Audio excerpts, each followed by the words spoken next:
பெரிய சந்தேகமே கிடையாது. ஏன்னா நம்ம பலமுறை பேசியிருக்கிறோம் இதை பற்றி.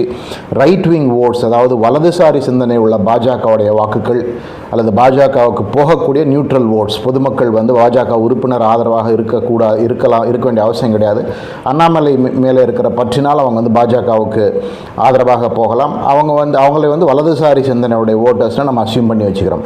அதுபோல் வலதுசாரி சிந்தனை உள்ள வாக்குகள் உறுதியாக நடிகர் விஜயோடைய கட்சிக்கு போகாது அப்படிங்கிற ஒரு மிகப்பெரிய ஒரு அசம்ஷனை வச்சு தான் இதுவரைக்கும் அரசியல் கணக்குகள் இருந்திருக்கின்றன. அதில் சந்தேகமே கிடையாது. குறிப்பாக நடிகர் விஜய் தமிழக வெற்றி கழகத்தினுடைய பாலிசிஸ், அவங்களுடைய கொள்கைகள், கோட்பாடுகள்லாம் பெரும்பாலும் திராவிட முன்னேற்ற கழகத்தினுடைய கோட்பாடுகளின் அடிப்படையில் தான் இருக்குது. நீட் எதிர்ப்பாகட்டும், ஆளுநர் எதிர்ப்பாகட்டும், இல்லை இங்கே ஹைட்ரோ கார்பன் திட்டங்கள் எடுப்பதாகட்டும், ஹிந்தி திணிப்பாகட்டும், இப்படி பல விஷயங்களில் பார்த்தீங்கன்னாக்கா அவங்களுடைய கொள்கைகள் கிட்டத்தட்ட திமுகவுடைய கொள்கைகளுக்கு நெருக்கமாகத்தான் இருக்கின்றன. ஆனால் திமுகவை தான் அவங்க பெருசாக எதிர்த்து அரசியல் பண்ணுறாங்கிற சந்தேகம் கிடையாது.